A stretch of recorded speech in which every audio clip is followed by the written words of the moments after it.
Aujourd'hui, le truc vous révèle l'état des recherches les plus récentes sur un objet fondamental, le scénario. Qu'est-ce que le scénario? Pourquoi le scénario? Comment le scénario? S'intéresser au scénario, c'est pénétrer dans le mystère de l'écriture d'un film. Nous voici donc à l'aube de la création d'une œuvre. Quelque part dans l'espace cinématographique infini, une idée surgit. En général, elle se développe dans le cerveau d'un scénariste, d'un réalisateur ou d'un producteur. Si le porteur est sain, malheureusement beaucoup d'idées dévorent leurs auteurs, il va pouvoir communiquer l'idée et pour cela, l'étape incontournable est le synopsis. Synopsis vient du grec synopsis, où sun signifie ensemble et opsis vue, soit en français moderne, vue d'ensemble.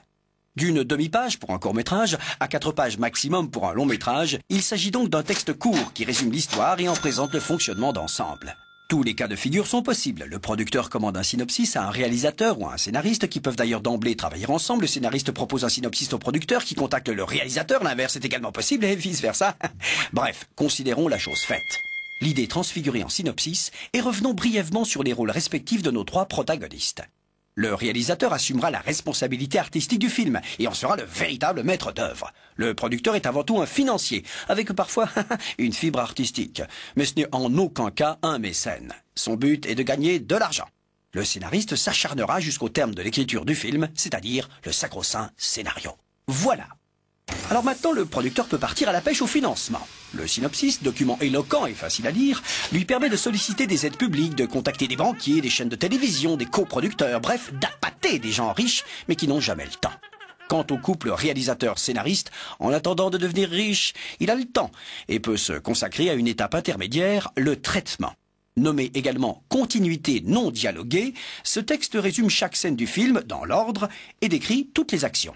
Il met en évidence les articulations et les temps forts, définit les personnages et précise leur évolution, mais ne contient aucun dialogue. Il permet aux réalisateurs et aux scénaristes de préciser leurs idées et permettra éventuellement d'impliquer les partenaires séduits par le producteur, car bien souvent les gens riches aiment participer.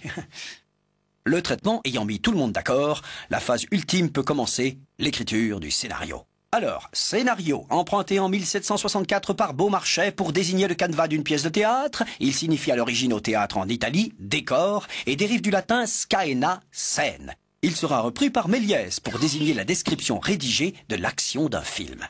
Le scénario, nommé également continuité dialoguée, décrit scène après scène l'action détaillée, ses lieux et temps, personnages, dialogues, accessoires, éléments sonores, etc. Il sera communiqué à de nombreux collaborateurs et doit donc être précis, complet et structuré. En voici la présentation idéale. En première page, titre du scénario, numéro de version, date et coordonnées. Chaque page est numérotée en haut à droite. Les marges sont standards et la police courrier 12 points. Une page de scénario égale 1 minute à l'écran. Chaque scène est matérialisée par son numéro suivi, en lettres majuscules, des indications de lieu, de temps et d'endroit. Les textes de description sont alignés à gauche et les dialogues sont centrés. Dans les textes de description, lorsqu'un personnage apparaît pour la première fois, son nom doit figurer en lettres majuscules. Par la suite, il figurera en minuscules. Pour les dialogues, le nom des personnages apparaît toujours en majuscules. Les didascalies, indications de jeu ou de mise en scène, lorsqu'elles sont brèves, s'inscrivent entre le nom du personnage et le dialogue en lettres minuscules ou dans le dialogue entre parenthèses et en majuscules. Pour des directives plus longues, ouvrir un paragraphe d'action, aligné à gauche, puis ne pas oublier de mentionner suite en majuscules et entre parenthèses à la reprise du dialogue. Évidemment, aujourd'hui de nombreux logiciels existent pour faciliter tout ça. Quoi qu'il en soit, on ne vous cache pas que cette gestation peut prendre quelques mois, voire quelques années. On récapitule. Le scénario fondement d'un film est l'étape ultime de son écriture et réclame des idées et une maîtrise totale de la mise en page. À bientôt pour un nouveau truc.